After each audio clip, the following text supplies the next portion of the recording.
Guys, did you understand the sir structured data, unstructured? Structure हाँ. Data के बाद हमने आपकी आवाज़ नहीं सुनाई दे रही थी। बाकी सब हम देख रहे थे स्क्रीन पे, बट आपकी आवाज़ सुन नहीं सकते। Okay, so that is the problem. No issue. I'm just going to repeat once again. Okay. So let's start with structured data. A structured data is just like the data which is stored in organized way. Okay. एक ऐसा data जो कि organise तरीके से store है, वैसे data को हम स्ट्रक्चर डेटा कहते हैं. ठीक है. इसका बेसिक एग्जांपल हो सकता है आपका अटेंडेंस शीट. अटेंडेंस शीट इसलिए because in attendance sheet the data is organized in structured way. For example, as you see the attendance sheet in data starts from 1 to like roll number 1, roll number 2, roll number 3, roll number 4 and roll number 5 in such manner. Understand? So that's why it is an a structural format. That's why the attendance sheet is in the structural data. So now, can you give me the other real-time example of the structured data?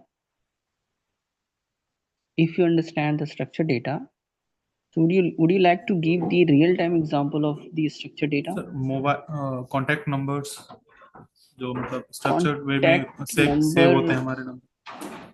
how means that suppose like आपने एक person को. Alphabet alphabetical sir, मतलब हम कुछ चीज़ें okay. Okay alphabetical जैसे okay save I होती okay रहती हैं। अंडरस्टैंड. ठीक है. Another, others please respond. Sir, employee data in a employee database. Employee database. Okay, explain how. Sir, in employee database, data is organized according to the employee ID. Okay. Cool. सही है. Next. ठीक है. एक दो example मैं भी देता हूँ. फॉर एग्जांपल आप मॉल्स में देख सकते हो. मॉल्स में, सो मॉल्स में जो डेटा है या जो प्रोडक्ट हैं वो ऑर्गेनाइज तरीके से स्टोर है. फॉर एग्जांपल कि मॉल्स में जो प्रोडक्ट है लाइक मेल्स का कैटेगरी है, फीमेल्स का कैटेगरी है, चिल्ड्रंस का कैटेगरी है. सो ये सारे डेटा ऑर्गेनाइज तरीके से स्टोर है. Okay. So how we can see messages. Yes. Bank statement. Okay. Okay, you already give the answer of bank statement. ठीक है. सो मॉल्स में डेटा जो है वो ऑर्गेनाइज तरीके से स्टोर है, तो मॉल्स एक एग्जांपल कंसीडर कर सकते हो.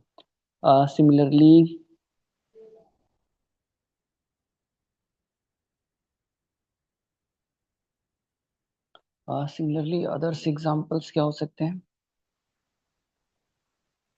Like book. बुक में जो पेजेस हैं वो इंडेक्स वाइज स्टोर रहते हैं, like page number 1, page number 2, page number 3, page number 4. Clear? ठीक है. सो पेजेस होने के कारण ही वो जो डेटा है वो आपका स्ट्रक्चरड डेटा हो जाएगा. Okay. Next thing, what do you mean by unstructured data? The unstructured data which is stored in unstructured way or unorganized order. ठीक है.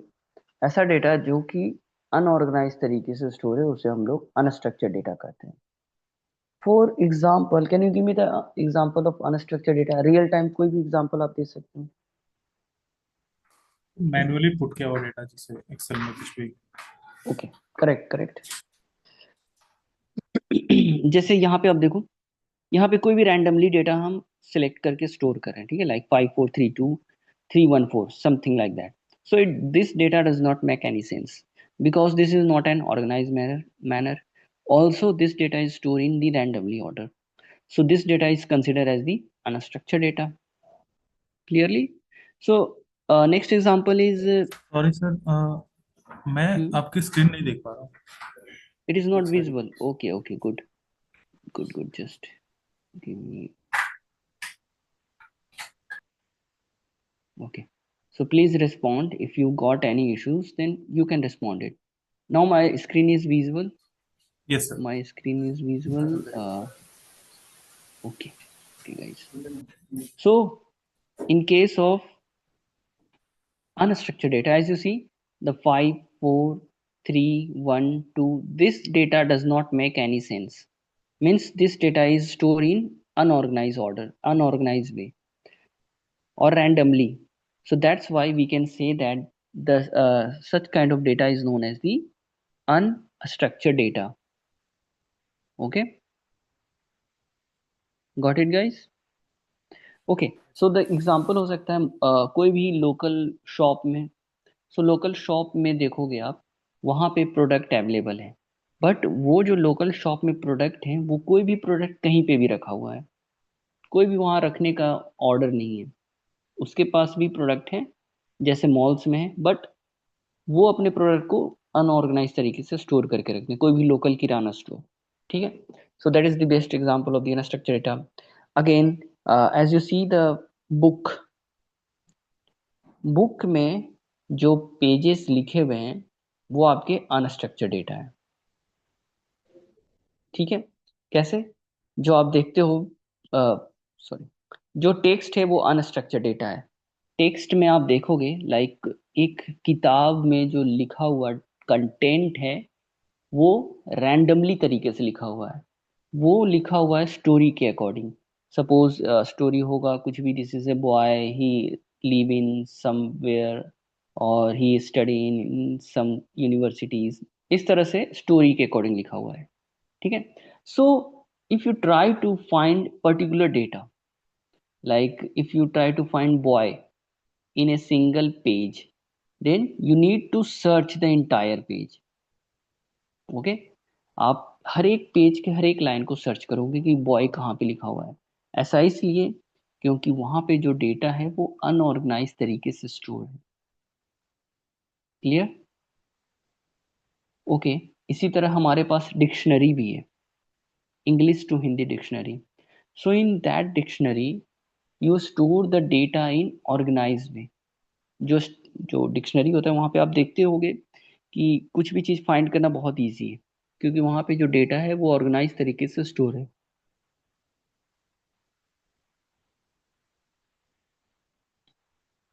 Right guys? Yes sir. But okay, sir हाँ English का हाँ, meaning जो उसमें हिंदी में है वो तो अनऑर्गेनाइज होता है, वो एक एग्जांपल हो सकता है अनऑर्गेनाइज। सीरियसली मैं I am not seeing the dictionary which is converted in Hindi to English, मैं नहीं देखा हूँ। पर सोच करके अगर मैं देखता हूँ तो मुझे लगता है कि ऑर्गेनाइज तरीके से ही होना चाहिए, लाइक क क ख ग, I don't know, means I don't have any idea about the not like that sir, dictionary. मैं कह रहा हूँ कि मतलब जो इंग्लिश का हिंदी मीनिंग है वो अनऑर्गेनाइज्ड है, मतलब उसके हिसाब से जैसे अल्फाबेटिकल यस तो yes dictionary. Yes yes yes, हाँ sir. Correct correct correct, that is the organized way, but Yes, the content, the actual content which you want to search, it is in the organized manner, yeah, so that yes. you can easily find out the data. So I'm talk about only the such kind of data. Okay, so as you see the uh, text, a normal book, PDF, novel, or some any pages, the text is stored in unorganized manner. So एक चीज और notice कर रहे हो कि structured data में data find करना बहुत ही ईजी है, बिकॉज डेटा ऑर्गेनाइज तरीके से स्टोर है। और अनस्ट्रक्चर्ड डेटा में डेटा फाइंड करना it little bit difficult compare to structured data, because वहां पे जो डेटा है वो रैंडमली तरीके से स्टोर है। राइट? ओके, सो एक और है हमारे पास डेटा का category which is known as the semi structure. Semi structure is nothing but the combination of structure and unstructured data. For example, as you see, 8, 6, 7, 1, 5, it is an unstructured data. Okay, so we can't deal this unstructured data. In order to organize data, we are going to apply the structured data also, like 1, 2, 3, 4, 5, 6, 7. So that's now, अब इस unorganised data को easily find out कर सकते हो with the help of structure data. एक unorganised data example लिए, उस unorganised में हमें एक ऐसा डेटा इंसर्ट कर दिए जो कि ऑर्गेनाइज तरीके से स्टोर है, so that we can find easily, because as you know the unstructured data में आपको डेटा फाइंड करने में डिफिकल्टी होती है, बट स्ट्रक्चर डेटा में आप इजिली तरीके से डेटा को फाइंड कर लेते हो। Clear? So that is the example of the unstructured data. ठीक है, okay. So can you give me the real time example of the semi structured data? कोई भी रियल लाइफ में जो आप देख रहे हो, कुछ भी एग्जांपल हो सकता है।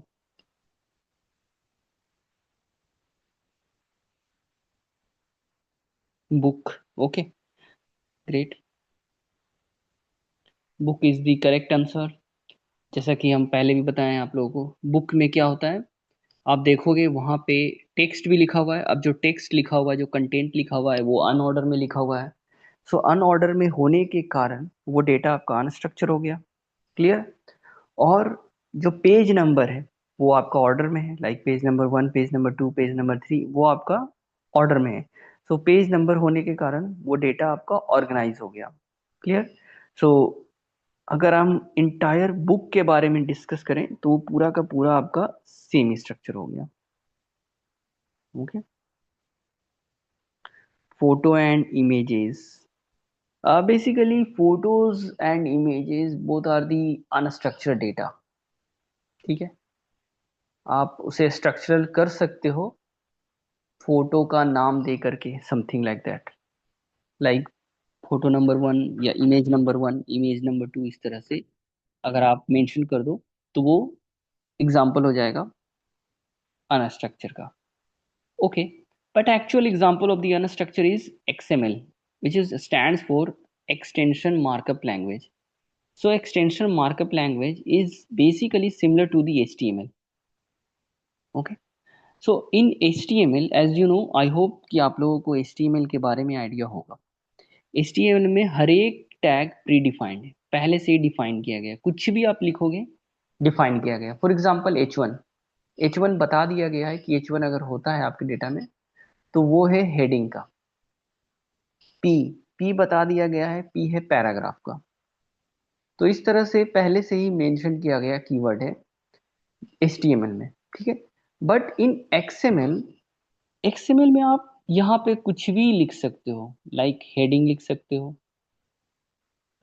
ओके, नेम लिख सकते हो, या आप अपना नाम भी लिख सकते हो, या something like that, like name.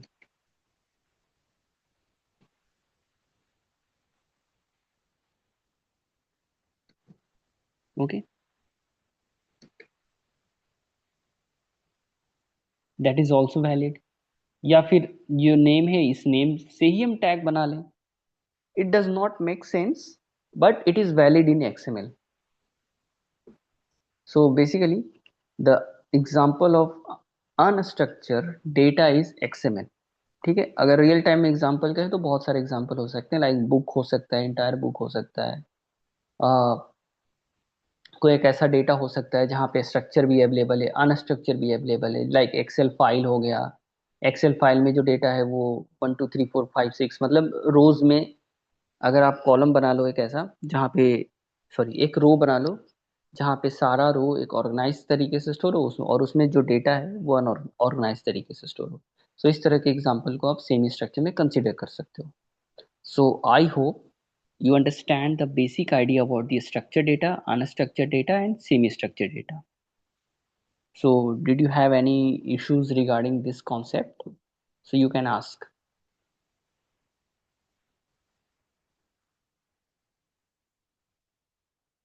All done, guys? Clear? Yes, sir. Okay, guys. Okay, so let's move to the next topic, which is the SQL and NoSQL.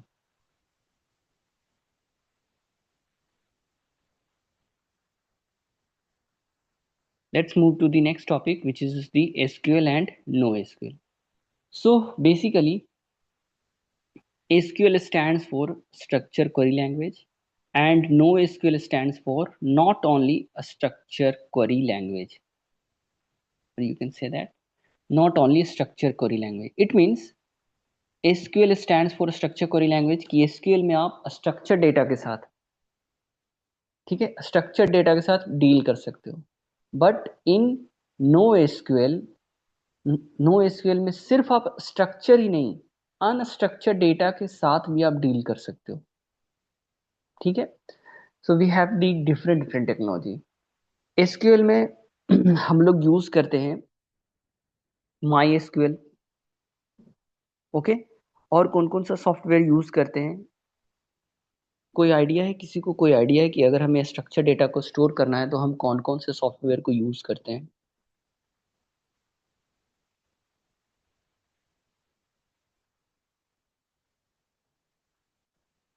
So Microsoft Access. क्या क्या? So Microsoft Access. Microsoft Access, okay, I'm talking I'm talking about databases. I'm talking about databases.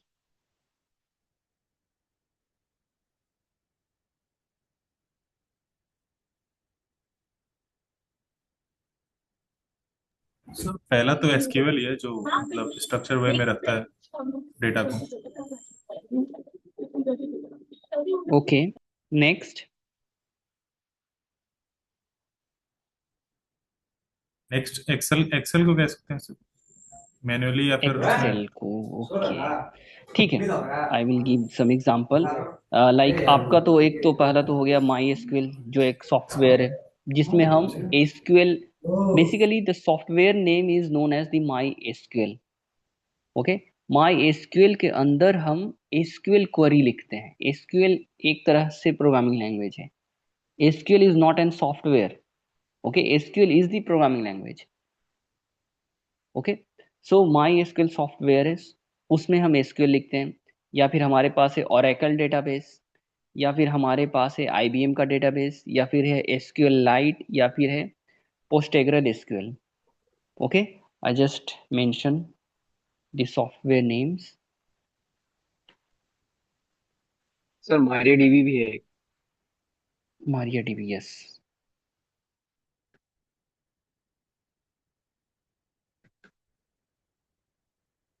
पोस्टग्रेल, PostgreSQL, okay. SQLite भी एक software है हमारे पास। फिर Oracle का है, Oracle, IBM का भी एक अपना सॉफ्टवेयर है, IBM DB2 करके है, ठीक है। So this are the different different software which store the structural databases, okay. Cloud में भी बहुत सारे हैं, फिर बहुत सारे अवेलेबल हैं, बट अभी आप इतना समझ लो जो फेमस है वो हमारे पास अभी अवेलेबल है SQL and पोस्टग्रेल SQL.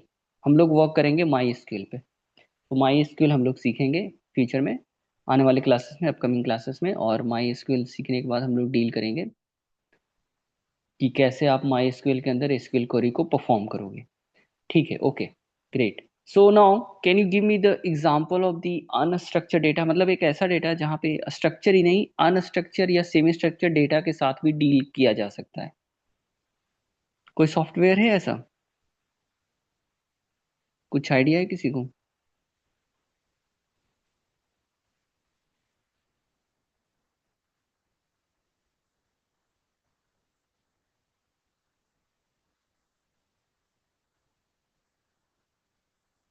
No idea, okay. So there is a several databases. I will just explain one by one. So first है हमारे पास, जो कि सबसे फेमस है, वो है हमारे पास MongoDB. I hope you know the MongoDB, ठीक है। MongoDB डेटाबेस जहाँ पे हम अनस्ट्रक्चर्ड डेटा के साथ डील करते हैं। So I just show you the एक सिंपल एग्जांपल ऑफ MongoDB कि MongoDB में आप डेटा को कैसे अनऑर्गेनाइज तरीके से स्टोर करते हो, ठीक है। उससे पहले उससे पहले मैं आप लोगों को एसक्यूएल में दिखाता हूँ, माई एसक्यूएल में आप कैसे डेटा को ऑर्गेनाइज तरीके से स्टोर करते हो। सेम एग्जांपल को यूज करके हम दिखाएंगे मोंगोडीबी में कैसे आप डेटा को अनऑर्गेनाइज तरीके से स्टोर करते हो। ओके, मोंगोडीबी के अलावा भी और भी सॉफ्टवेयर है जिसके बारे में हम आने वाले क्लास में पढ़ेंगे, लाइक नियो 4J है, नियो 4J, रेडिस है, कैसेंड्रा है। Okay, so these are the different software which is used to store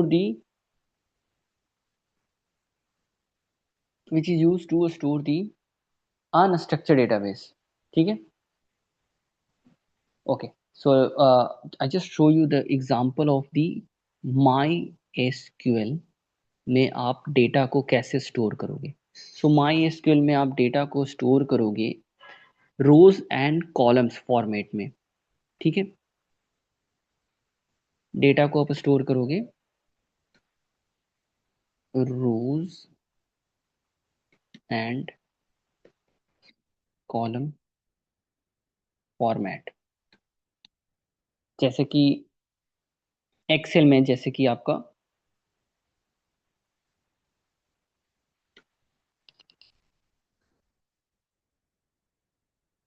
okay, जैसे कि आप एक्सेल में डेटा को स्टोर करते हो। लाइक एक्सेल में कैसे आप डेटा को स्टोर करते हो, लाइक मान लो एक कॉलम है नेम, ठीक है, दूसरा कॉलम है सब्जेक्ट। हम दो कॉलम बस बना रहे हैं, नेम है ABC, कुछ भी आप नेम ले सकते हो, मैं ABC नेम दे रहा हूँ। ABC में हम सब्जेक्ट दे रहे हैं मैथमेटिक्स, शॉर्ट टर्म में लिख रहा हूँ M, ठीक है। दूसरा यूजर है DEF, उसका सब्जेक्ट का नाम मैं लिख रहा हूँ इंग्लिश, ओके।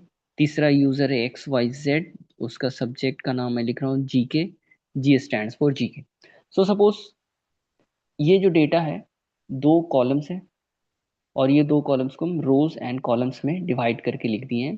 तो एसक्यूएल में आप इसी तरह के डेटा को एक्सपेक्ट करोगे, जहाँ पे डेटा आपका रोज एंड कॉलम्स में स्टोर है, ठीक है, यानी कि स्ट्रक्चर डेटा में स्टोर है। एक और मैं कॉलम ऐड करने जा रहा हूँ जिसके थ्रू आपको और भी आइडिया हो जाएगा कि ये स्ट्रक्चर क्यों है, लाइक आईडी कॉलम।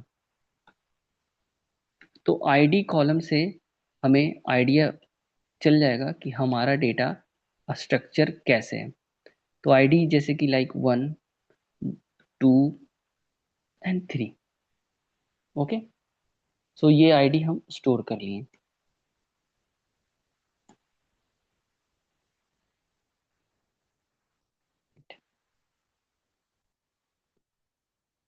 ओके, ये हमने माई एसक्यूएल सॉफ्टवेयर में इस तरह से डेटा को स्टोर किया।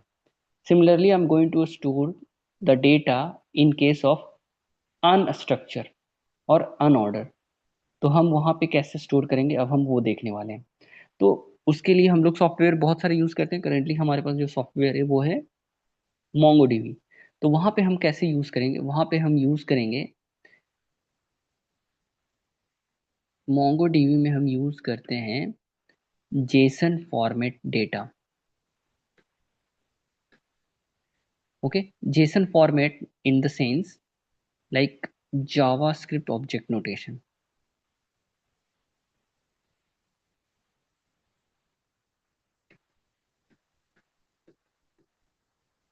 Okay. Okay, so please avoid the mistakes. अगर कुछ सर ये हाँ हाँ, मोंगोडीबी मोंगोडीबी ओके। कैसे कौन से फॉर्मेट में डेटा को स्टोर करता है वो जावास्क्रिप्ट ऑब्जेक्ट के फॉर्मेट में डेटा को स्टोर करता है।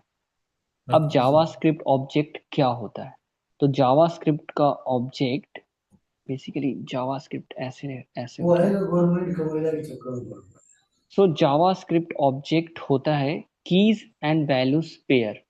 If you studies Python dictionary, Python ये डिक्शनरी सर आप लोग पढ़े है। हो। अरे तो भाई गलती कर दो पाइथन ना, हो डिक्शनरी गया में तो आप हाउस डेटा बनेगा। को कैसे स्टोर करते हो, आपने मंदिर है तो देने की क्यों एंड बोल वैल्यू रहे के पेयर में।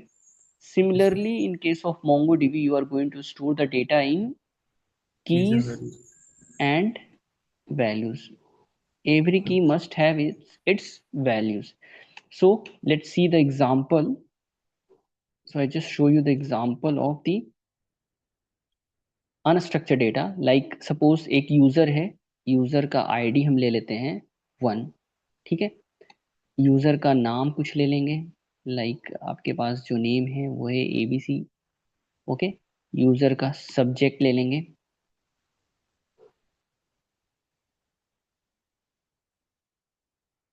डन। सो ये हमारा पहला यूजर हुआ। इसी तरह से हम दूसरा यूजर बना रहे हैं। पहले यूजर का डेटा एंट्री हो गया, जैसे यहाँ पे पहले यूजर का डेटा ऐसे यूज हो रहा है, ठीक है। ये दूसरा यूजर का डेटा है, ये तीसरा यूजर का डेटा है। उसी तरह हम यहाँ पे तो रो एंड कॉलम में था, यहाँ पे कीज एंड वैल्यूज के पेयर में हम डेटा को स्टोर करेंगे। पहले यूजर का डेटा था, अब हम सिमिलरली दूसरे यूजर का डेटा स्टोर करने जा रहे हैं। तो दूसरे यूजर का डेटा आप देखोगे, सपोज दूसरा यूजर सबसे पहले अपना नेम इंसर्ट किया, दैट इज वैलिड। सेकेंड, दूसरा यूजर ना करके तीसरा यूजर आ गया, that is also valid. And उसके बाद सब्जेक्ट स्टोर किया। So as you see there is no order. यहाँ पे पहले आईडी नेम सब्जेक्ट है, यहाँ पे there is no ID, only name ID and then subject. See there is no proper order, correct guys? Am I audible? Yes, sir. Yes, sir. Okay, so as you see there is no proper order, so that's why this is called as the unstructured data. Okay, let's see the one more example of the unstructured data. Like first person going to store the ID1 or ID2. Let's see, it is remaining. Suppose, okay, suppose first person stored the subject data, then name, then ID. Okay, and next he is going to store the one more new data, which is known as the ADDR. ADDR stands for address, like UP. So as you see, there is no fourth data in ID1. Also in ID2 there is no fourth data. But in case of ID2 there is one extra data. So that is also valid in the case of unstructured data, because the data is organized in unstructured way. Correct? Clear guys? You can perform such kind of things in MongoDB, but you can't perform in SQL. Suppose in SQL a person 4 is come, like a person 4 element is came, and he enter his subject is social science, SSC. So suppose he want to enter a new column which is an address. That is not possible in case of a structured data. The reason behind is because it is a structure. Also it follow the schema. SQL follow a schema. So now the question arises that what do you mean by schema? Schema means what, कि जिस तरीके से आपने data बनाया है उस तरीके से ही आपको डेटा स्टोर करना होगा। लाइक आपने बनाया आईडी, तब आपने आईडी डेटा स्टोर किया। आपने बनाया नेम, तब आप जा करके नेम से रिलेटेड डेटा स्टोर कर रहे हो, ठीक है। आपने बनाया सब्जेक्ट, तब आप सब्जेक्ट से रिगार्डिंग डेटा को स्टोर कर रहे हो। पर आपने एड्रेस का कोई कॉलम ही नहीं बनाया। तो एड्रेस डेटा स्टोर करने के लिए डेवलपर को स्टार्टिंग से कोड लिखना होगा, स्टार्टिंग से पूरा कोड लिखना होगा और उसमें एड्रेस नाम का कॉलम स्टोर करना पड़ेगा। That is the disadvantage of the SQL. But in case of unstructured data or MongoDB, there is no schema. There is no schema, so that's why you can store multiple columns or multiple data at a single time. ठीक है, तो it is the advantage of NoSQL also. तो आप बोलोगे कि हमें NoSQL ही पढ़ना है, but mostly company recommended the SQL. NoSQL पे या MongoDB पे हम तब स्विच करते हैं जब हमारे पास ह्यूज अमाउंट ऑफ डेटा हो. Huge amount of data in the sense Flipkart, Instagram, जितना भी आप बड़े बड़े एप्लीकेशन देख रहे हो वो सारे डेटा में. तो आप एज ए बिगनर इन सारे कंपनीज में नहीं जा सकते. जेन्युइनली मैं बोल रहा हूँ कि आप चाहोगे कि हम अभी जो यूनिवर्सिटी में आप पढ़ रहे हो, पढ़ने के बाद आप डायरेक्ट फेसबुक में जॉब ले लो, it is impossible, at to impossible. मतलब पॉसिबल है, अगर आप डीए से एडवांस लेवल तक पढ़ लो और बहुत सारी चीज़ों को कर लो तो पॉसिबल है, बट थोड़ा लॉजिकली सोचो तो it is not current situation. जो भी मैं आप लोगों का देखता हूँ, you are not an IITian और NITian, so current situation genuinely बोल रहा हूँ पॉसिबल नहीं है। आप सारे यूनिवर्सिटी से हैं, ओके, ठीक है, आप सारे कोई कोई यूनिवर्सिटी से होंगे। सो करेंट सिचुएशन में it is not properly possible कि आप एक बिग क्या फैंग या मैंग कंपनी में आप स्विच कर जाओ, that is difficult. So as a beginner company, जो बिगनर इन द सेंस एक ऐसा कंपनी जिसके पास अच्छा खासा एम्प्लॉयज है, अच्छा खासा उसका सोर्सेस है, वो कंपनी भी SQL यूज करती है। The reason is it is very, मतलब यूजर फ्रेंडली भी है, और it is not costly, means it just budget friendly, इसमें उतने झंझट नहीं है। बट माई स्केल के लिए आपको हॉरिजेंटल स्केलिंग करनी पड़ेगी, there is a different concept of horizontal scaling. Horizontal scaling करनी पड़ेगी, यहाँ पे वर्टिकल स्केलिंग में भी हो जाएगा। ओके, तो ये सारी चीज़ें, मतलब कुछ एडवांटेज है, इसके कारण लोग और कंपनीज में स्केल यूज होते हैं, और जो आपका क्वेश्चंस आएगा वो स्केल के बिहाफ पर ही आएगा। कंपनीज में जो पूछे जाएंगे क्वेश्चंस वो स्केल के बिहाफ पर पूछे जाएंगे। ठीक है, okay guys, hello. Sir difference थोड़ा हाँ, क्लियर कर दीजिए मुझे, माई एसक्यूएल और एसक्यूएल के बीच में डिफरेंस क्या है? मतलब लाइक ये my SQL rows in column के फॉर्मेट में और एसक्यूएल होता है अपना क्वेरी फॉर्म में। कीज एंड वैल्यूज ये के पेयर में, दैट इज योर टास्क। ये आपका टास्क है, difference between SQL and no SQL। But मैं बता देता हूँ, चलो, ये मैं आपको टास्क देने वाला था, SQL and versus no SQL, very simple है। पहले मैं SQL बता देता हूँ, आप नो SQL बता देना खुद से भी। SQL stands for structure query language, मैं शॉर्ट में लिख रहा हूँ, ठीक है। SQL में आप डेटा को ऑर्गेनाइज तरीके से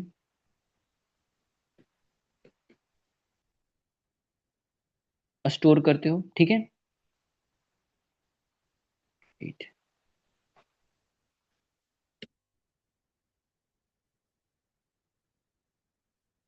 ओके, इसे हम रिलेशनल भी कहते हैं। रिलेशनल मतलब डेटा रो एंड कॉलम के फॉर्मेट में स्टोर हो, ये स्कीमा फॉलो करता है।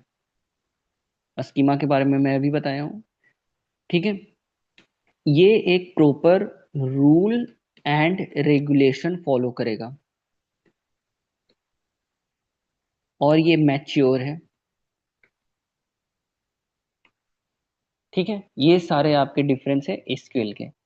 सो आई होप आप नो SQL का फाइंड आउट करोगे शायद। सो that is your question, that is your assignment और your homework, to find out the difference between SQL and no SQL. Correct?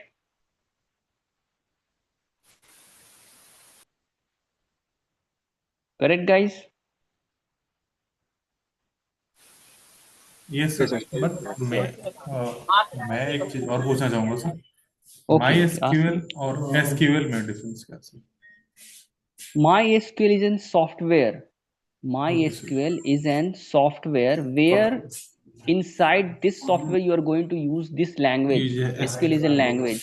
Okay ठीक है, sir. Postgre SQL is an software where you are going to use the SQL language.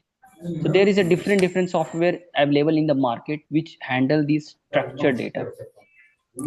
Any other question?